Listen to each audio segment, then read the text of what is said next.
In the past years, I have researched how citizenship is defined in the Netherlands.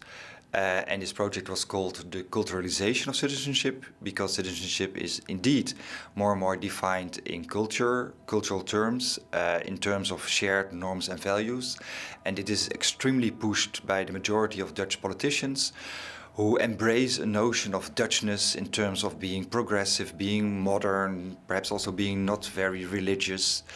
And that's very much in opposition to the Muslim other. Many Dutch native people do identify with that notion and indeed embrace this idea of a moral majority that shares these progressive notions. And in that sense, there's a certain homogenization, at least among the native Dutch, but not just among them, also including many post-colonial migrants. This empirical result of homogenization of Dutch culture is in strong opposition to a notion that is extremely popular among policymakers and researchers alike, and that's the notion of super or hyper diversity, as it is coined by Duyvendak.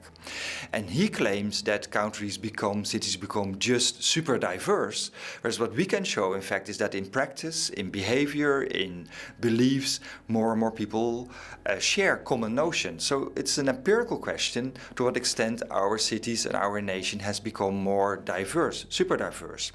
And the broader theoretical question, of course, then is to what extent can minorities, migrants, but also other minorities, in fact, change the mainstream and make the mainstream more pluriform? Or is it more empirically the case that in the end minorities adapt, assimilate into the mainstream and are more affected by the mainstream than that they remake the mainstream themselves?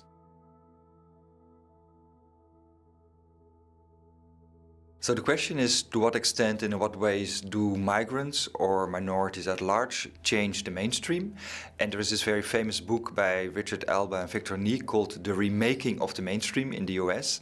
And last year I also looked into the American case, because the American case, of course, have been waves of immigration, and there you can look to what extent and in what ways the mainstream has indeed changed.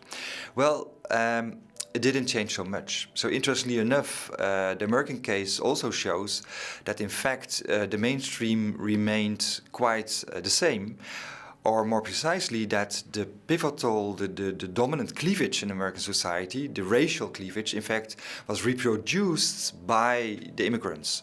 To frame it in another way, immigrants could only become part of the mainstream by becoming white. So the Irish, the Polish, the Jews, the Italians, they were accepted by the mainstream the moment they were considered to be white. And when they entered the US, they were not white, but over the years they became white. And now the question for the Netherlands, of course, becomes, what is the dominant cleavage here? And does the dominant cleavage help migrants to integrate, to become part of the mainstream, or even perhaps that they can change the mainstream? In the Netherlands, religion has always been the core defining cleavage. I think that's still the case, not in the way it was during pillarization, but now it is about being progressive, modern, non-religious on the one hand, or not dogmatic religious, and on the other hand, backward, non-progressive, conservative, and indeed religious. And my question for the future years is indeed how various minorities, including migrants, have changed the Dutch mainstream or not. And I will look at, of course, Muslims, but also post-colonial migrants, but also I will look at other minorities in the Netherlands in the past 2 centuries and how they fitted or did not fit into the mainstream, like Frisians, lesbians and gays, women, Jews, so territorial class, also the working class. And it's an open empirical question to what extent they changed the mainstream, or that they were changed by the mainstream and became assimilated by a process of, let's say, normalization.